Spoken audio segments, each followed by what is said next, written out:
നമസ്കാരം. Raf talk ഫുട്ബോളിലേക്ക് അവർക്കും സ്വാഗതം. ഇന്നലെ എൽ ക്ലാസിക്കോയിൽ FC ബാഴ്സലോണ പരാജയപ്പെട്ടു. 3-2 സാന്റിയാഗോ ബെർണാബൂവിൽ അവർ പരാജയപ്പെടുന്നത്. കളിയുടെ ഇഞ്ചുറി ടൈമിൽ ബെല്ലിംഗാമാണ് റയലിനെ വിജയിപ്പിച്ച ഗോൾ കണ്ടെത്തിയത്. 2 തവണ ലീഡ് എടുത്ത ശേഷമാണ് ബാഴ്സലോണ ഈ പരാജയം ഏറ്റുവാങ്ങുന്നത് എന്ന കാര്യം കൂടി ഓർക്കുക. ഏതായാലും ബാഴ്സലോണ വേഴ്സസ് റയൽ മാഡ്രിഡ് മത്സരങ്ങൾ ഈ ഒരു സീസണിൽ 3 മത്സരങ്ങൾ ഒഫീഷ്യലായിട്ട് നടന്നു. ആ 3 മത്സരങ്ങളിലും FC ബാഴ്സലോണ പരാജയപ്പെടുകയാണ് ചെയ്തത്.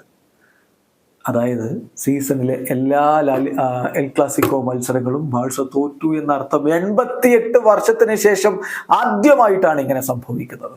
ഒരു സീസണിൽ 3 എൽ ക്ലാസിക്കോ മത്സരങ്ങൾ ബാഴ്സലോണ പൊട്ടുന്നത് 88 വർഷങ്ങൾക്ക് ശേഷം ആദ്യമായിട്ടാണ്.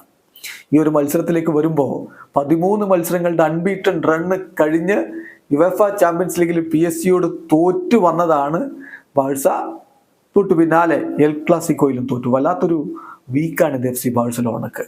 ഇനി മറ്റൊരു കണക്ക് കൂടി ചാവിയുടെ കാര്യത്തിൽ. Xavi is the second manager in football history that losses 4 classicos in a raw.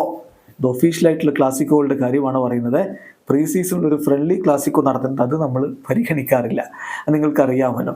അപ്പം ഒഫീഷ്യൽ ക്ലാസിക്കോകൾ തുടർച്ചയായി 4 പരാജയപ്പെടുന്ന ചരിത്രത്തിലെ 2ാമത്തെ മാത്രം പരിശീലകനാണ് ചാവി ഹെർണാണ്ടസ് എന്ന കാര്യം കൂടി നോക്കുക. പാട്രിക് ഓ'കോണലാണ് ഇതിനു മുമ്പ് 1940 ഇങ്ങനെ 4 ക്ലാസിക്കോസ് ഒരുമിച്ച് തുടർച്ചയായിട്ട് പരാജയപ്പെടുന്നത്.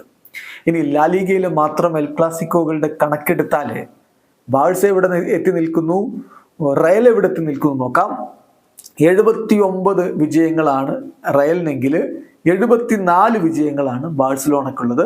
35 ഡ്രോയായി. ഇതാണ് എൽ ക്ലാസിക്കോ റെക്കോർഡിൽ ലാലിഗയിൽ മാത്രം കണക്ക് പറഞ്ഞുള്ളൂ. എന്തായാലും റയൽ മാഡ്രിഡ് തന്നെയാണ് ലീഡുമായിട്ട് മുന്നോട്ട് പോകുന്നത്. വീഡിയോ അവസാനിക്കുന്നു.